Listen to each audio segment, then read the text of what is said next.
చాలా కదిలించే సంఘటన. 15 ఏళ్ల అమర్నాథ్ని వాళ్ళ 17 ఏళ్ళ అక్క ఏడిపిస్తూ ఉంటే రోడ్డు ఎదిరించాడని చెప్పి చెరుకు తోటలో తీసుకెళ్ళి పెట్రోల్ వేసి కాల్ చేశారు. ఈ రోజున జగన్ రాయి పడింది, జగన్కి గాయమైతే రాష్ట్రానికి గాయమైందని మాట్లాడుతూ ఉన్నారు. 15 ఏళ్ల అమర్నాథ్ అడ్డంగా కాల్ చేస్తే 15 ఏళ్ల అమర్నాథ్ నిర్దాక్షిణ్యమైన పసిబిడ్డ చెరుకు తోటలో తీసుకెళ్ళి కాల్ చేస్తే రాష్ట్రానికి గాయం అవ్వాలా. 30,000 మంది ఆడపిల్లలు అదృష్టమైతే రాష్ట్రానికి గాయం అవ్వాలా. గాయం అయ్యిందట. అదేంటి చిత్రమో పాపం. ఎప్పుడు ఎలక్షన్లు రాగానే ఆయనకి ఏదో ఒక గాయం జరుగుతుంది. కరెక్ట్గా ఎలక్షన్ ముందే ఎవరో ఒకరు చచ్చిపోవడం లేదా చంపేయడం. అంత హై సెక్యూరిటీ సిఐఎస్ఎఫ్ ఉన్న వైజాగ్ ఎయిర్పోర్ట్లో 2019కి కోడి కత్తితో గాయం చేశారంట అక్కడ. సరే, మనందరం ఏం చేసాం? దేవరకొండ బాలగంగాధర్ తిలక్ చెప్పినట్టుగా, కొడవగంటి మనకి కుటుంబరావు గారు చెప్పినట్టుగా, మనందరం మధ్యతరగతి మనుషులు. మనందరికి ఏంటంటే అధికారం ఉన్నోడు, డబ్బున్నోడు ఏమి చేసినా దానికి ఒక నైతిక భాష్యం ఇస్తాం. పాపం కాకినాడలో ఉండే ఒక మాఫియా డాన్ ఎవరిని కత్తితో పొడిచినా పాప ఆయన ఏ పరిస్థితుల్లో పొడిచారో పాపం చంపేశారు. వైఎస్ వివేకానంద రెడ్డి గారిని ఏ పరిస్థితుల్లో పొడిచారో తెలియదండి మాకు. 30,000 మంది ఆడపిల్లలు అదృశ్యమయ్యారని పాపం జగన్ గారు ఏం చేస్తారండి పాపం. ఇది సగటు మధ్య తరగతి మనం చేసే తప్పు. ఇది మన హక్కులు మనం తెలుసుకోవట్లేదు. జగన్కి గాయం అయితే రాష్ట్రానికి అయ్యా గాయం. జెడ్ కేటగిరీ సెక్యూరిటీ ఏం చేస్తుందా? మీ జెడ్ కేటగిరీ సెక్యూరిటీ చూసుకోరా మీరు? మరి చంద్రబాబు గారి మీద రాళ్ళు కొట్టించినప్పుడు రాళ్ళ వర్షమే కురిపించారా మీరు? అప్పుడు ఏమైపోయినాయి? అప్పుడు రాష్ట్రానికి గాయం జరగలేదా? అంటే మీ మీద ఇంత గులకరాయి పడితేనే గాయం అయిపోయినట్టు. ఏమో ఎవడు చేశాడో. నా సంతాపం నాకు బాధ కలుగుతుంది. నన్ను అడిగారు ఈ రోజున స్టేట్మెంట్ ఇవ్వమని చెప్పారు మా పార్టీ వక్తలందరూ. సార్, జగన్ గారికి ఇలా దెబ్బ తగిలింది అంటే నన్ను ఏం చేయమంటారన్న? ఆయనకి కొంచెం మీరు త్వరగా కోలుకోవాలని ఇవ్వంటే ఏమో అది నిజమో అబద్ధమో నాకేం తెలుసు. అతనే ఇలా టప్పని కొట్టేసుకున్నాడేమో ఎవరికి తెలుసు? తెలియదు కదా. ఎందుకంటే కరెంటు పోయింది, దండలు ఉన్నాయంట. ఆ దండల్లో వాళ్ళే రాయిపెట్టి కొట్టుకున్నాడేమో, లేదు నిజంగా పోని ఒకసారి నాన్న పులి కథలాగా ఒకసారి చెప్తే బాగుంటుంది. ప్రతిసారి ఎలక్షన్ రాగానే జరిగితే నిజంగా పులి వచ్చిన నాన్న పులి కథలాగా అది అబద్ధం అనుకుంటాం. సరే, నిజంగా మీ మీద రాయిసినోడిని మీరు పట్టుకోండి. ఎదురుగా పొడిచిన వ్యక్తినే ఈ రోజు వరకు మీరు పట్టుకోలేదు. జైలు నుంచి అతను బెయిల్ ఇప్పించారు 5 సంవత్సరాల తర్వాత. కోడికత్తి వ్యక్తినే. ఈ సెంటిమెంట్ డ్రామాలు దయచేసి ఆపండి. ఈ నాటకాలు భరించలేకపోతున్నాం. నేను వచ్చేటప్పుడు నా మీద బోల్డెన్ రాళ్ళు పడతా ఉంటాయి. మనకి పిఆర్పి టైంలో నేను ఖమ్మం వెళ్తూ ఉంటే నా మీద రాళ్ల వర్షం. మా వాళ్ళందరికీ మోకాళ్ళు ఇరిగిపోయి నాకు ఈపుల మీద రాళ్ళు పడ్డాయి. ఆ రోజున చెప్పుకోవడానికి మీడియా కూడా లేదు. మొత్తం కరెంట్ ఆపేశారు రాజశేఖర రెడ్డి గారి ప్రభుత్వం. మరి దెబ్బలు తిని మేము వచ్చాం.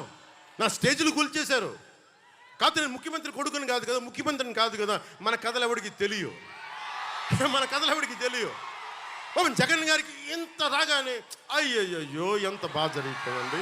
అయ్యయ్యో పాపం. అమర్నాథ్ని తిరుగు తోటలో కాల్ చేస్తే పాపం లేదు. అది వైసీపీ వాళ్ళకి పట్టదు.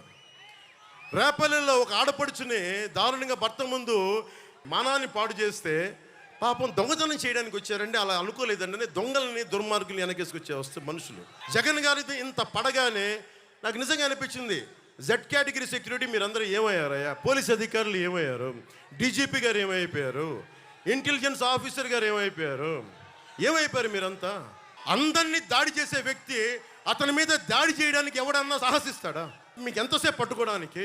రేపొద్దున ఎవడన్నా పట్టుకుని కూడా వాళ్ళు ప్రేరేపించారు, వీళ్ళు మీ వాడే చేశాడేమో. 2019లో మీ కూర్చోబెట్టి కోడికత్తి కోసం జగన్ గారు సీఎం అవ్వాలని డ్రామా ఆడటానికి నేనే పొడిచానని ఆ అబ్బాయి చెప్పాడు. ఈరోజు అలాగే చేశారేమో కనుక్కోండి. కానీ నేను మీకు చెప్తున్నాను, ఇలాంటి డ్రామాలకి మనం పడాల్సిన అవసరం లేదు. దయచేసి పడకండి. నిర్ద్వందంగా దాన్ని తీసి పక్కన పెట్టండి. అరే, ఇద్దరు చెల్లెళ్ళు, సొంత చెల్లెళ్ళు అరే మా నాన్నగారిని చంపేశారు, మా చిన్నాయిని చంపేశాడంటే అడ్డగోలుగా బద్దలు కొట్టి కత్తితో పొడిచి చంపితే అందరూ గుండె పొడిచి పడిపోయాడు. వీళ్ళ కథలు మనం ఎలా నమ్ముతాం? వివేకానంద రెడ్డి గారు అమ్మాయి సునీత గారు వైరాలజిస్ట్, ఆవిడ అమెరికాలో చదువుకున్న వ్యక్తి.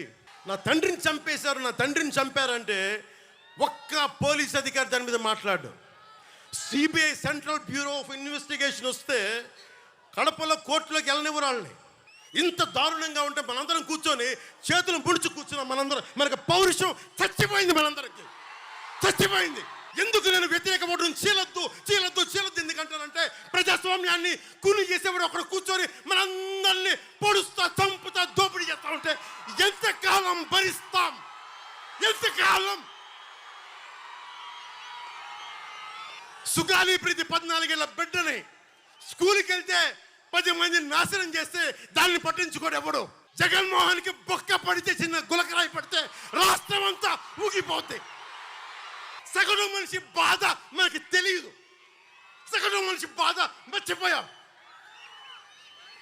నిజంగా నాకు ఆవేదన ఉంది, ఏడుపు వస్తుంది. తప్పు జగన్మోహన్ రెడ్డి కాదు, మనదే.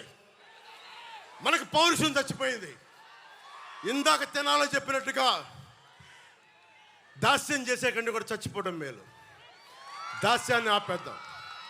డిప్లొమసీ పక్కన పెట్టి గుండెల లోతుల నుంచి రాజకీయం చేద్దాం.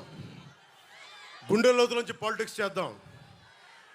మనం ఎవరం కులాలకి ప్రాంతాలకి దాటి గుంటూరు వినుకొండలో పుట్టిన జాషువా ఆయన స్ఫూర్తితోటి విశ్వనరుడి స్ఫూర్తిని తీసుకెళ్తే తప్ప ఈ ప్రభుత్వాలని మనం మార్చలేం. నేను మీ ఇంట్లో బిడ్డని, మీ సోదరుణ్ణి, మీ ఇంట్లో వాడిని, మీ స్నేహితుడిని. మీరు నన్ను నమ్మి కూటమిని గెలిపించండి. ప్రాణాలు దారబోసేస్తాను మీకోసం. 10 సంవత్సరాలు ఏ పదవి లేకుండా కేవలం తిట్లుని బూతులనే తింటూ గడిపాను. ఒక్కసారికి చిన్నపాటి విజయం చూపించండి. జనసేన, పవన్ కళ్యాణ్, తెలుగుదేశం, బీజేపీ కూటమి ఎలా పనిచేస్తో ఒకసారి రుచి చూడండి. బూతుల వైసీపీ, దోపిడీ వైసీపీ కాకుండా నిర్మాణాత్మకంగా ఉండే కూటమి ఎలా పనిచేస్తో మీకు అండగా ఉంటుందని తెలియజేసుకుంటూ, హలో ఏపీ.